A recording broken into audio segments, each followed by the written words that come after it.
Strangers get stuck in a mysterious, never-ending forest where they confront mysterious creatures every night, facing a deadly nightmare.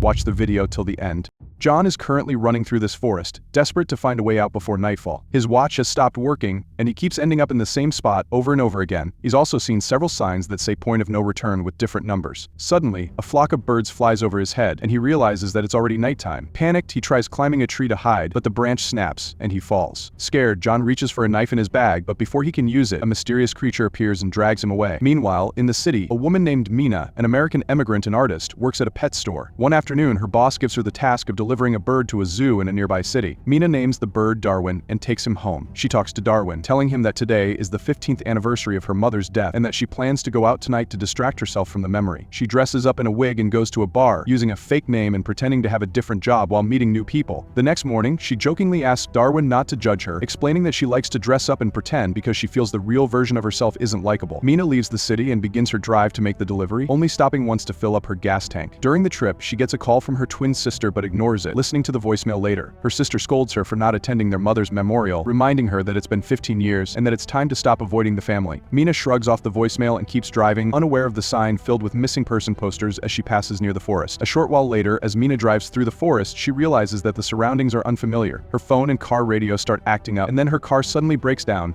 leaving her stranded. She steps out of the car and notices a point of no return sign, thinking that maybe someone nearby lives there. She grabs her bag and Darwin from the car, calling out for help as she walks, but no one responds. When she turns around, she discovers that her car has mysteriously vanished. Now, with no other option, Mina starts wandering through the forest, hoping to find a way out. As night falls, a flock of birds flies over her, and strange noises fill the air. Suddenly, Mina spots an old woman running nearby. Desperate, Mina chases after her and sees the woman enter a building. The woman calls out to Mina, telling her to come inside if she wants to survive. Mina rushes in and meets three people: the old woman, Madeline, and two others named Ciara and Daniel. They explain that they call this place the coupe and that they, too, got lost in the forest and now hide here from the dangers outside. Madeline takes Mina to a window covered with a mirror. She tells her that the creatures outside are called the Watchers. These creatures come every night to stare at them through the window and leave by sunrise. Madeline forces Mina to step closer to the window, and they can hear the Watchers clapping, welcoming Mina to their show. Afterward, Mina sits in silence, staring at the mirrored window and thinking about her mother. The next morning, despite warnings from the others, Mina decides to leave the coupe and explore the forest. As she walks, she hears someone whispering her name and spots a young girl in the distance, who asks Mina why she did that. Terrified, Mina runs until she reaches the top of a hill, where she finally sees the forest is enormous, with no end in sight. Defeated, Mina returns to the coupe. Madeline tells her that everyone has tried to leave at some point, but nobody has succeeded. The forest messes with your mind, causing hallucinations and confusion. The signs scattered around the forest mark a circular boundary, which takes about half a day to walk. Crossing that boundary means you'll never find your way back. These signs were built by a mysterious person known as the Professor. With no other choice, Mina stays with the others at the coupe. That evening, Daniel gives a speech to announce Mina's return to the show, and Ciara puts on music to dance for the Watchers. The group has found some DVDs of a reality show, so Mina distracts herself by watching them. She notices the Professor's name written on the back of the DVD box. The next morning, the group goes out to gather food, and Ciara shows Mina how to identify medicinal plants in the forest. Ciara tells Mina that Daniel often has headaches, and according to John, he used to like Ciara. John, who is Ciara's husband, left 6 days ago, and they haven't heard from him since. Ciara also mentions Madeline's theory that seeing a Watcher can drive someone crazy. Then, Ciara shows Mina a burrow in the forest, explaining that there are many of them scattered all around. These burrows are connected through underground tunnels where the Watchers hide during the day. Mina is shocked when Ciara admits that she and John arrived here about 5 months ago, though she has lost track of time. Later, during lunch, Madeline teaches Mina the rules for survival: never turn your back on the mirror, never open the door after dark, never go near the burrows, and always stay in the light. They all chant these rules together in a creepy way. As the days go by, Mina distracts herself by watching a reality show and sketching in her notebook. In the evenings, she stares into the mirror and hears strange noises outside but remains doubtful. One night, she goes to bed too early, and the creatures outside begin to roar and screech. Madeline forces her to stare at the mirror until the noises stop. At one point, Daniel heads out to check the animal traps, mentioning he used to hunt with John. Mina tags along and keeps seeing a little girl in the woods. Daniel explains that Madeline used to be a university professor, which is why she thinks she knows everything. He also shares that he's been in the area for 8 months but has never seen a Watcher. Both Mina and Daniel are skeptical of Madeline's story. Ignoring Daniel's warnings, Mina suggests they explore one of the burrows. Using a rope held by Daniel, she climbs down into the burrow with a lighter. She finds several abandoned objects, including a newspaper from 1992, a video camera, and a plush rabbit. There's also a bicycle, which Mina sends up to Daniel. Suddenly, she hears a strange noise in the darkness and calls for Daniel, but he doesn't answer. Then, a 6-fingered hand reaches out of the shadows, speaking in an unfamiliar language. Mina screams and quickly grabs the rope to escape. Later, Mina shows Ciara and Madeline the items she brought up from the burrow, explaining they were under a large rock. Mina believes the bicycle might help them escape, but Madeline disagrees and suspects Mina has seen something unusual. She repeatedly questions Mina, but Mina denies it. Meanwhile,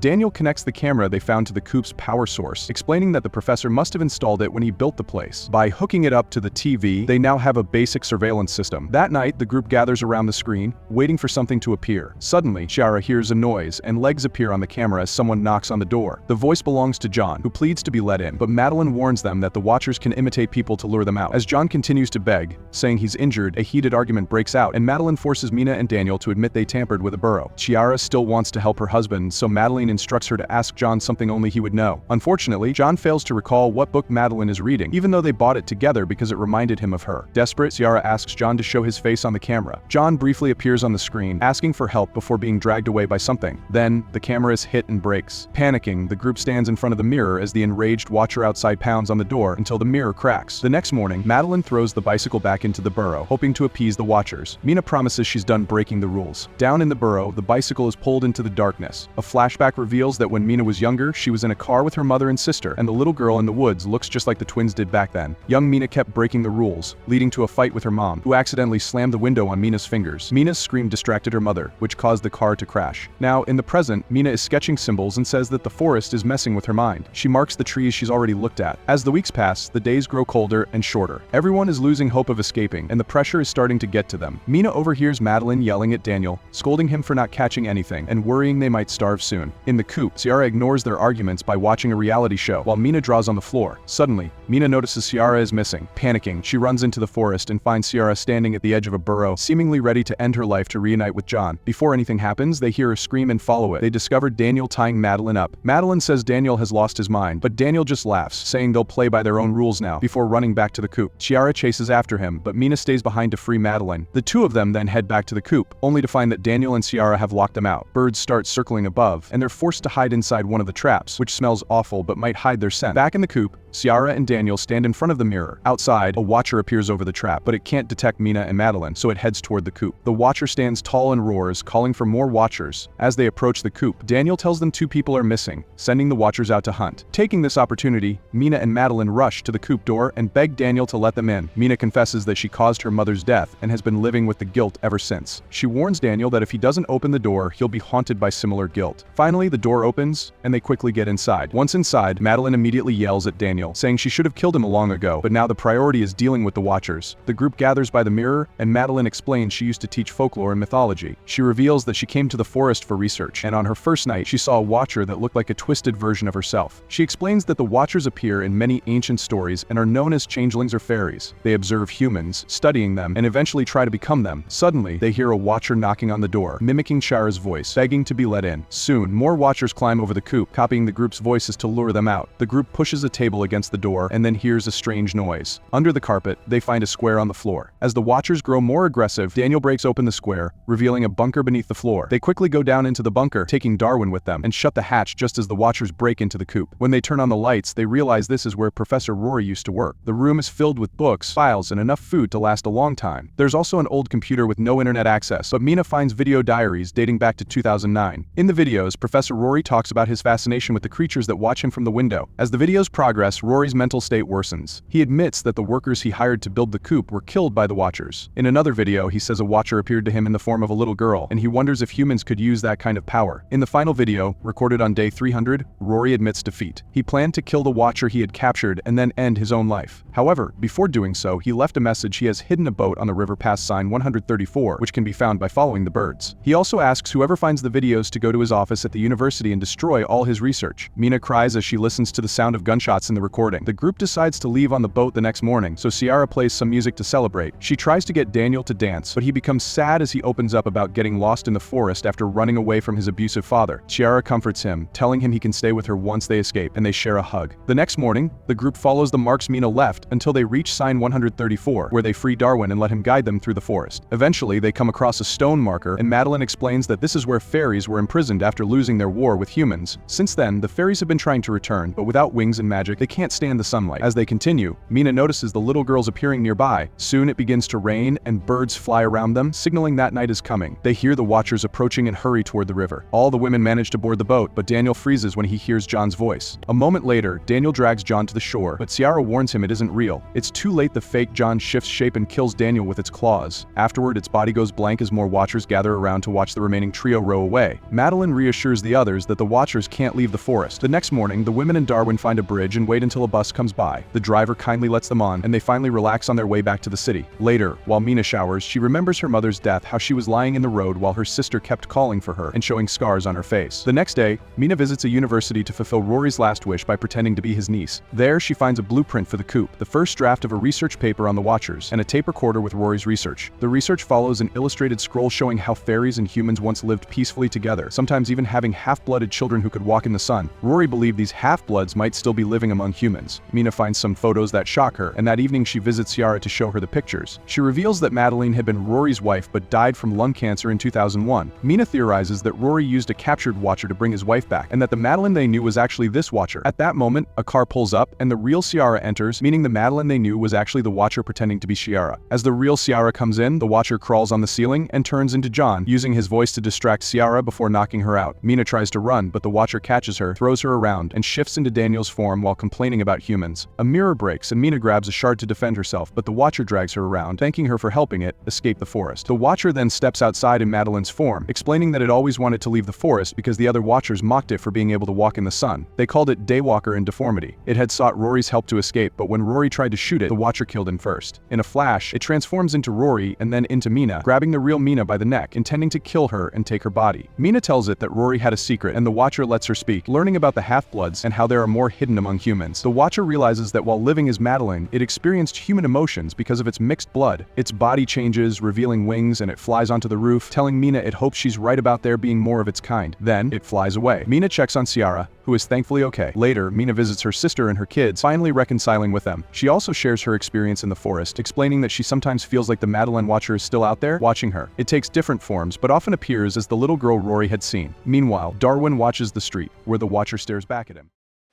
Subscribe for popcorn. We are racing towards 500 subscribers.